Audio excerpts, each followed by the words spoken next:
C'est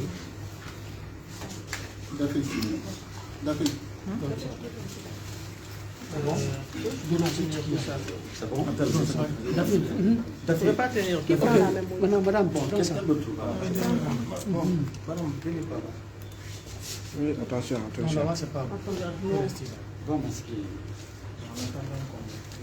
Tout à fait. Ça peut parler un peu. Allez-y, rapidement. Allez-y, allez-y. David, tiens, la proche. Ok, merci. Bonjour, monsieur. Bonjour. Vous rencontrez le ministre de la Justice guinéenne aujourd'hui. De quoi a-t-il été question? Ministre de la Justice et des droits de l'homme. Je crois que c'est important. Sur le garde des Sceaux, nous a réitéré son engagement en faveur des droits de l'homme, mais aussi de la justice.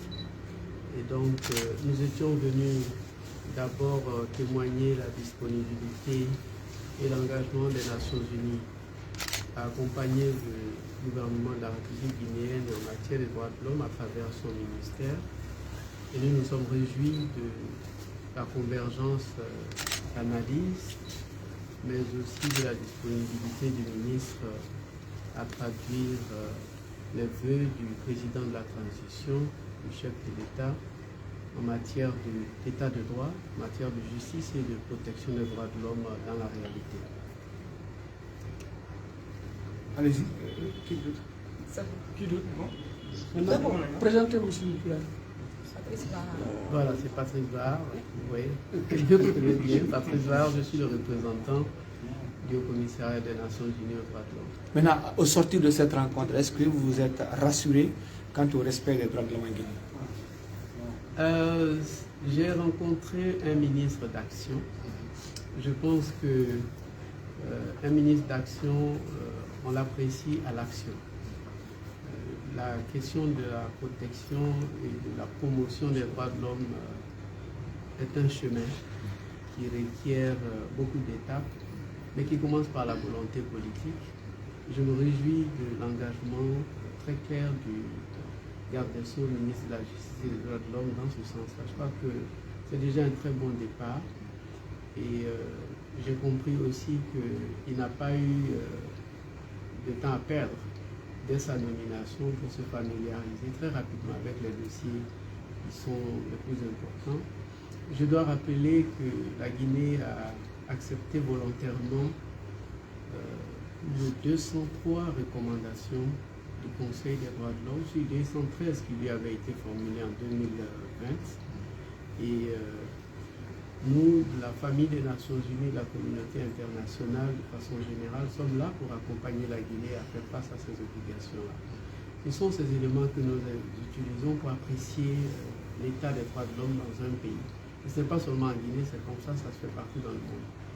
Et ce que nous cherchons, c'est la volonté, l'engagement des autorités à traduire ces recommandations-là dans la réalité. C'est ce que le ministre garde des Sceaux a fait. Donc nous nous réjouissons de cela. Nous espérons bien pouvoir renforcer davantage la coopération avec le garde des Sceaux, le ministre de la Justice et des droits de l'homme dans ce sens-là. Oui, est-ce que l'actualité reste dominée par l'organisation en vue du procès du massacre du 28 septembre? Est-ce qu'à ce niveau, on peut s'attendre à un accompagnement de la part de votre organisation?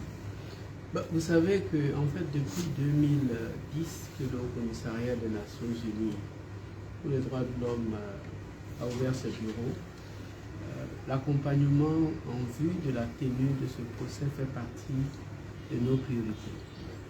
Et donc, lorsque nous nous sommes félicités de la déclaration faite par le président de la transition de ne pas encore offrir aux victimes et à leurs parents un autre anniversaire avec des promesses que ça se tiendra l'année d'après, on ne pouvait qu'être mobilisé dans ce sens-là. Je dois dire que la responsabilité de tenir ce procès incombe à l'État. Nous, notre rôle, c'est celui d'accompagner. C'est celui d'accompagner, on accompagne dans le sens que l'État souhaite que ça se fasse. Et c'est dans ce cadre-là que nous avons énormément échangé avec le garde des Sceaux aujourd'hui et que nous pouvons réitérer notre disponibilité à les accompagner dans ce sens-là. Et d'ailleurs, je pense que dans les jours à venir, nous allons sous la direction du garde des Sceaux, nous retrouver de nouveau pour entrer un peu plus en profondeur. Aujourd'hui, c'était une visite de courtoisie, c'était beaucoup plus pour assurer le ministre de notre disponibilité à le soutenir.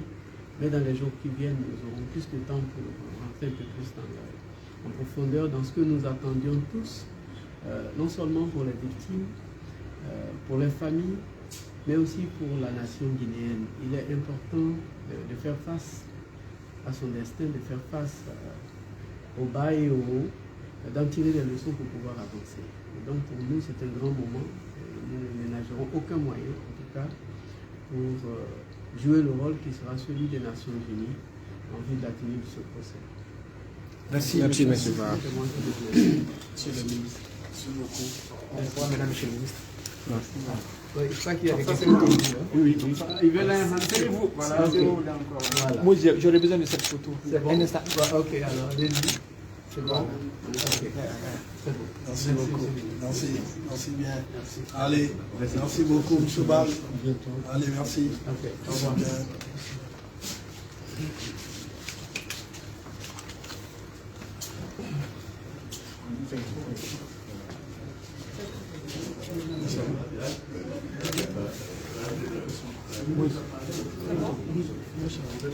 La main. Oui, ouais. C'est bon? C'est bon. Quelles sont les réflexions à l'instant?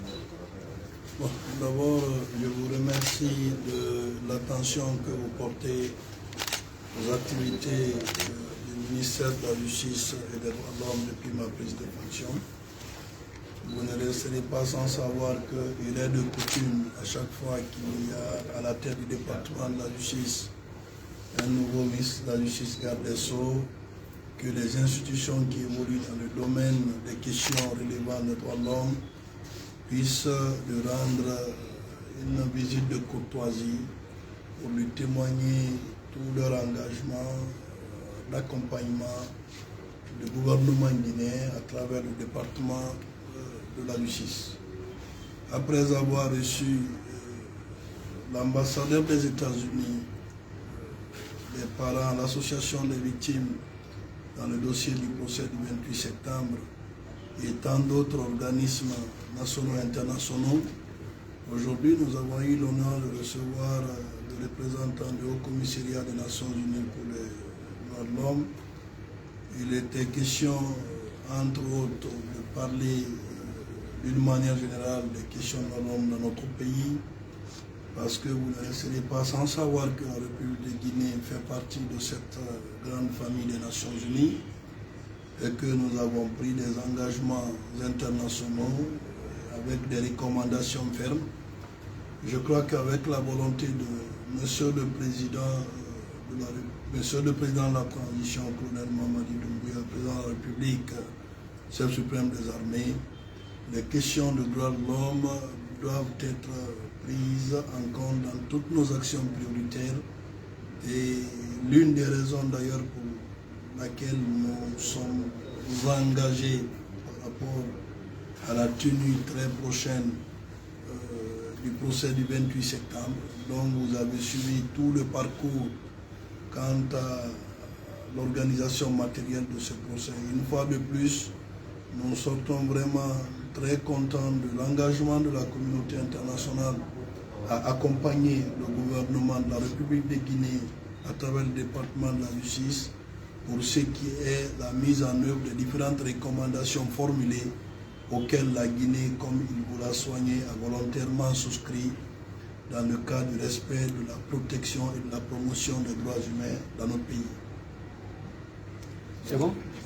Moi, j'ai en tout cas une toute autre question qui est relative au cas du procès de gang qui s'est tenu en 1995. Et au nombre de détenus vivants aujourd'hui, nous avons Indien Kala et un certain Chocho qui sont toujours détenus à la maison centrale de Conakry, plutôt de Kindia. Un d'entre eux est même décédé hier. Ceux-là demandent aujourd'hui une grâce présidentielle.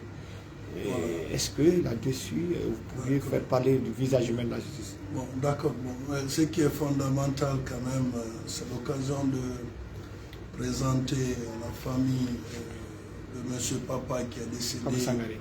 Papa Sangaré, qui décédé par suite d'un cancer. Nous-mêmes, on a eu le temps de l'hospitaliser au niveau de Taouya pour sa prise en charge sanitaire dans le cadre du respect de ses droits. Parce que vous savez, il a été condamné à perpétuité. Voilà, ce qui veut dire qu'il était condamné à rester en prison durant toute sa vie, à moins qu'une décision de grâce puisse intervenir dans ce cadre. Vous savez, comme j'ai abordé avec le haut représentant du représentant des Nations Unies pour les droits de l'homme, c'est que les questions aujourd'hui de détention, des questions de viol, des questions du procès du 28 septembre, des questions du respect des mécanismes internationaux en matière de protection humaine doivent être pris en compte dans l'esprit humain que la justice doit toujours avoir dans le cadre de la protection de ses droits. Il revient à Monsieur le Président de la transition, colonel Mamadi Doumbouya, de prendre la responsabilité d'exercer ce pouvoir discrétionnaire qui est un pouvoir que lui seul peut décider de gracier qui il veut, sous réserve bien entendu des conditionnalités prévues par la loi. Mais ce que je peux peut-être retenir, c'est que, vous savez, il y a eu deux situations qui n'ont pas été réglées au niveau des anciens dossiers. La Guinée étant partie prise des conventions internationales en matière de droits de l'homme a banni dans son arsenal juridique la peine de mort. Vous ne resterez pas sans savoir que désormais la peine capitale n'est plus d'actualité dans notre pays. Maintenant qu'il y a eu peine capitale prononcée lors des assises concernant certaines personnes, nous sommes en train de travailler aujourd'hui comment on peut communier ces peines-là à des peines de perpétuité, puisqu'ils avaient été condamnés sous l'empire de l'ancienne loi pour des peines de mort. Nous disons que la première activité que nous allons quand même faire maintenant là, c'est de communier leur peine de mort à des peines à perpétuité. Lorsque cela va être fait, nous discuterons, si possibilité il y a, avec Monsieur le Président de la transition pour lui faire part de la situation de ces personnes condamnées depuis 1995. Il reviendra à lui et à lui seul de décider s'il faut les gracier ou pas. Dans tous les cas, nous continuons à faire observer le respect de leurs droits en milieu carcéral. Même si quelqu'un est condamné à perpétuité, il est du devoir de notre département d'assurer à ce que cette personne-là puisse bénéficier de l'ensemble de ses droits. C'est ça aussi la grandeur de notre département. Je vous remercie. Merci beaucoup.